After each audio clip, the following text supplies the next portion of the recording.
dan pelajar, kita bersama-sama masuk dalam ibadah kita hari ini dengan mengatakan pujian kita. Bapak pujian kami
itu semua karena anugerah Tuhan yang luar biasa dalam hidup kami. Tuhan, sekarang kami akan memulai ibadah kami. Roh Kudus yang pimpin biar ibadah kami menjadi ibadah yang menyukakan hati Tuhan. Memberkati setiap adik-adik yang mengikuti ibadah ini biar mereka mendapat anugerah yang besar lewat ibadah yang kami lakukan. Terima kasih Bapa, kami bersyukur hanya di dalam nama anakmu Yesus Kristus kami berdoa. Haleluya. Amin. Sama-sama katakan pujian kita kasih setia Tuhan yang abadi.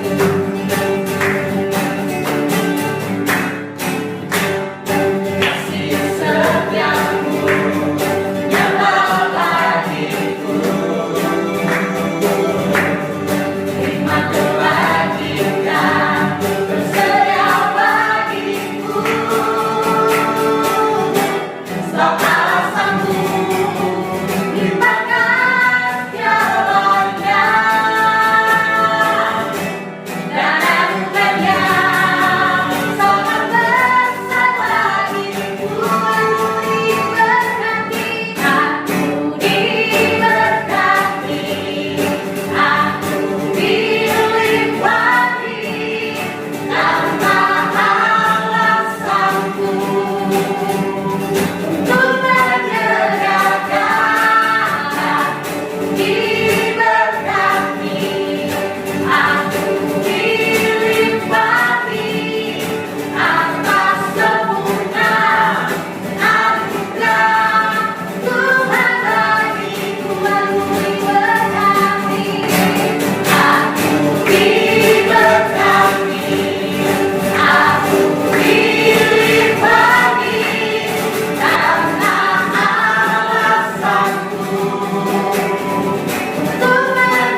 Bekerjalah Tuhan di dalam hidup kami.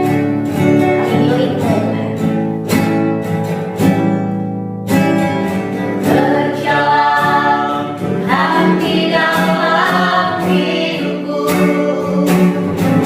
Aku milik-Mu. Aku milik-Mu. Kuasai seluruh kehidupanku.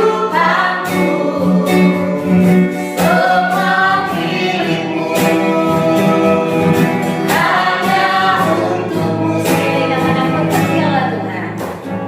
Bekerjalah Tuhan di dalam hidupku. Aku milik-Mu. Aku milik-Mu. Kuasai seluruh kehidupanku. Semua milik-Mu. Hanya untuk-Mu. Apapun yang Kau inginkan, apapun yang Kau rindukan, terjadilah Tuhan di dalam hidupku. Asal nama-Mu Tuhan ditinggikan dan dimuliakan. Aku milik-Mu, selamanya untuk namamu. Apapun yang Kau inginkan, apapun yang Kau rindukan, terjadilah Tuhan di dalam hidupku. Asal nama-Mu Tuhan ditinggikan dan dimuliakan. Aku milik-Mu, selamanya untuk-Mu. Aku milik-Mu, selamanya untuk-Mu. Aku milik-Mu, selamanya untuk-Mu.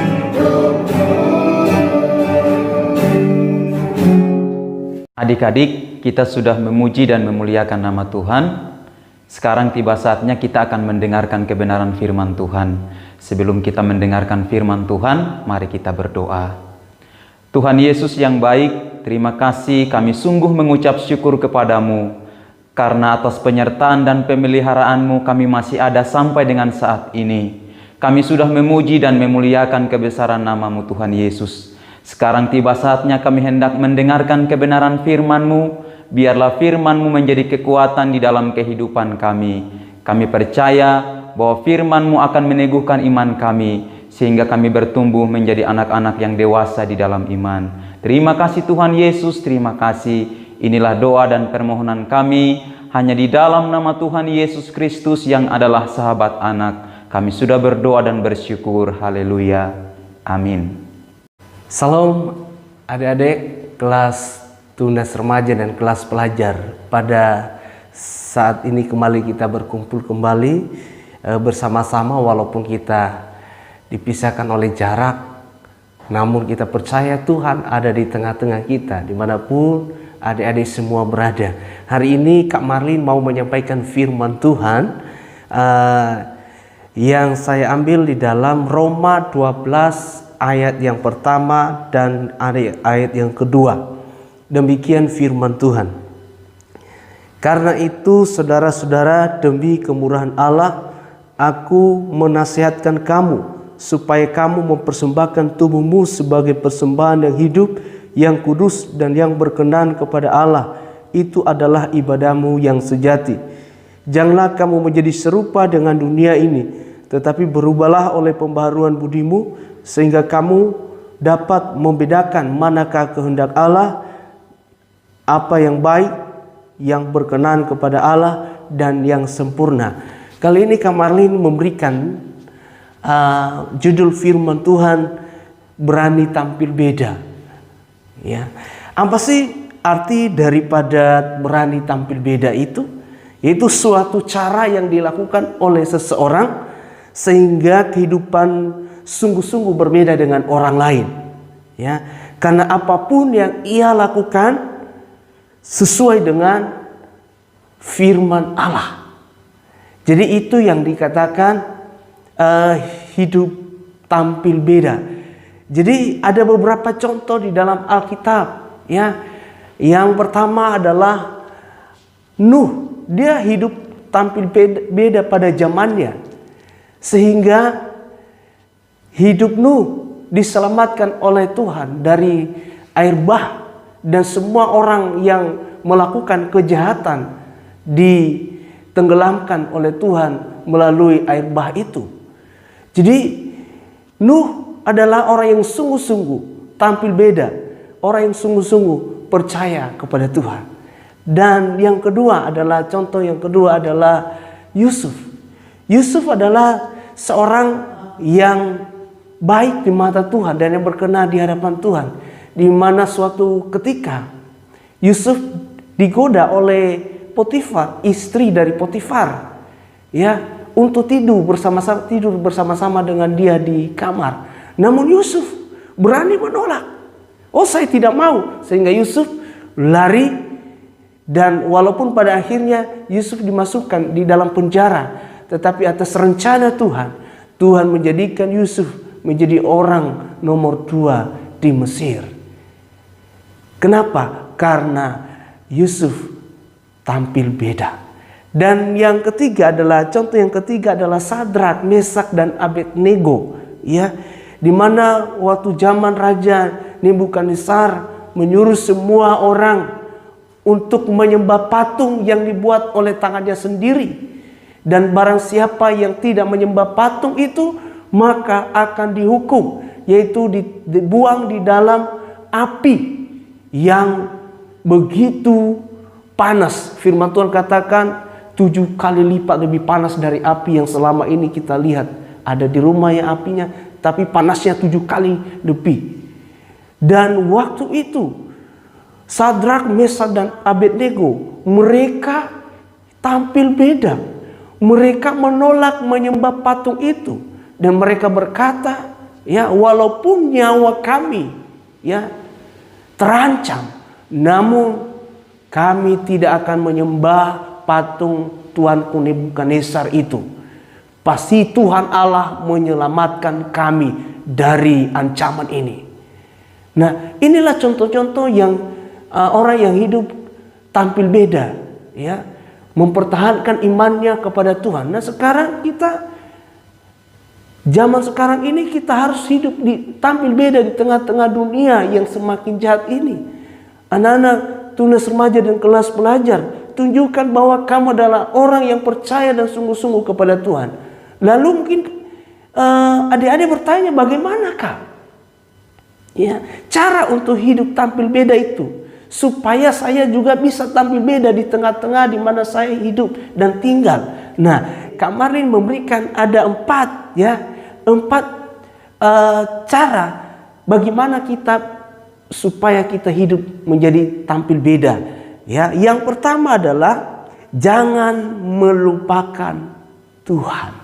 Ya, dalam setiap apapun yang kita lakukan, ingat, yang utama adalah Tuhan. Dan apa yang kita lakukan, kita bertanya apakah hal ini berkenan di hadapan Tuhan atau tidak. Ya, contohnya, ya, merokok bisa berkenan di hadapan Tuhan. Oh, Kak Marin bilang tidak. Ya, Tuhan larang karena tubuh ini adalah baik Allah. Jadi kita perlu jaga, apalagi minuman-minuman keras, hal-hal yang lain yang tidak berkenan kepada Tuhan. Kita harus meninggalkan semuanya itu. Dan setiap langkah kita mengingat Tuhan.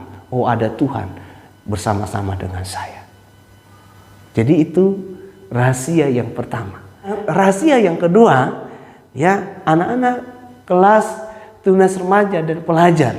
Yang kedua adalah kita harus hati-hati bergaul. Ya, firman Tuhan katakan di dalam 1 Korintus 15 ayat yang 33, jangan sesat, pergaulan yang buruk merusakkan kebiasaan yang baik. Jadi jaga pergaulanmu. Kamu harus cari teman yang bisa membawa kamu untuk sungguh-sungguh kepada Tuhan. Harus bisa bedakan teman yang merusakkan masa depanmu. Harus bisa bedakan teman yang membawa kamu kepada hal-hal yang sia-sia. Dan kalau ada teman, kita berani, kalau ada teman seperti itu, kita berani berkata, oh tidak, saya anak Tuhan, saya lebih memilih hidup takut akan Tuhan. Jadi pergaulan itu sangat menentukan masa depanmu. Jadi kepada siapa kamu bergaul hari ini, maka itu akan menentukan masa depanmu. Engkau bergaul dengan orang lain, maka engkau akan menjadi baik. Engkau bergaul dengan orang yang pintar, orang yang sungguh-sungguh di dalam Tuhan, maka engkau juga menjadi orang yang sungguh-sungguh di hadapan Tuhan. Dan poin yang ketiga adalah kamu harus sadari bahwa hidup ini hanya sementara. Ya, jadi tidak ada hidup ini selama-lamanya, tidak ada. Hidup di dunia ini hanya sementara. Jadi oleh sebab itu ingatlah umurmu sekarang, umur berapa? Ya, kalau mungkin umur kelas tunas remaja, kelas pelajar hari ini dari umur 12 tahun sampai 18 tahun, ya. Nah, kalau 18 tahun, nanti hitunglah masa hidupmu, taruhlah 70 tahun atau 80. Nah, kurangi dari sisa umurmu sekarang. Berapa, tinggal berapa. Jadi oleh sebab itu, sadari hal itu. Ya, jangan sia-siakan hidupmu dengan hal-hal yang sia-sia. Mari bangun hubungan yang dekat dengan Tuhan. Ya, berdoa kepada Tuhan walaupun hari ini kita ada di dalam situasi dan kondisi virus corona, menjaga jarak dan lain sebagainya, tetapi itu tidak menghalangi kita untuk lebih sungguh-sungguh kepada Tuhan. Amin. Ya, Yakobus 4 ayat 14 dikatakan, hidupmu itu seperti uap yang sebentar saja hilang, dan oleh sebab itu hidup kita ini hanya sementara. Kita memuliakan nama Tuhan di hidup yang sementara ini, ya. Dan yang terakhir, bagian yang keempat adalah kita menjadikan firman Tuhan sebagai kompas dalam hidup kita. Apa sih arti kompas, Kak Marin? Kompas adalah biasanya ada di kapal, ya, penunjuk arah. Jadi kalau ada kompas, dia menunjuk arah kemana kita mau mengarahkan kapal kita. Demikian juga firman Tuhan yang mengarahkan hidup kita kepada jalan kebenaran adalah firman Tuhan. Makanya Raja Daud berkata, firman-Mu adalah pelita bagi kakiku dan terang bagi jalanku. Luar biasa, ya. Jadi jadikan firman Tuhan itu menjadi kompas bagi hidup saudara, bagi hidup adik-adik semua kelas tunas remaja dan kelas pelajar. Jangan sampai melupakan hal ini. Jadi ada 4 rahasia untuk hidup tampil beda. Saya ulangi lagi. Jadi yang pertama tadi, jangan melupakan Tuhan. Dan yang kedua, jangan bergaul dengan sembarangan. Hati-hati memilih pergaulan. Dan yang ketiga adalah kita harus menyadari hidup ini adalah sementara. Dan yang keempat adalah menjadikan firman Tuhan sebagai kompas dalam hidup kita, yaitu menunjuk arah dalam hidup kita, yaitu masa depan kita. Jadi bersama dengan Tuhan kita dapat lakukan perkara yang besar. Mungkin engkau berkata, aduh Kak, bagaimana itu saya tidak bisa. Engkau pasti bisa. Mari ambil keputusan hari ini. Saya mau melakukan seperti yang firman Tuhan katakan, mau hidup tampil beda. Terima kasih, Tuhan Yesus memberkati. Mari kita sama-sama ucapkan doa Bapa kami. 1, 2, 3. Bapa kami di surga, dikuduskanlah namamu, datanglah kerajaanmu, jadilah kehendakmu di bumi seperti di surga. Berikanlah kami pada hari ini makanan kami yang secukupnya, dan ampunilah kami akan kesalahan kami, seperti kami juga mengampuni orang yang bersalah pada kami. Dan jangan membawa kami ke dalam pencobaan, tetapi bebaskanlah kami daripada yang jahat. Karena Kau yang punya kerajaan dan kuasa dan kemuliaan sampai selama-lamanya. Amin. Adik-adik, demikian video sekolah minggu untuk tunas remaja dan pelajar. Sampai jumpa minggu depan di video sekolah minggu kita yang selanjutnya. Tuhan Yesus memberkati. Shalom.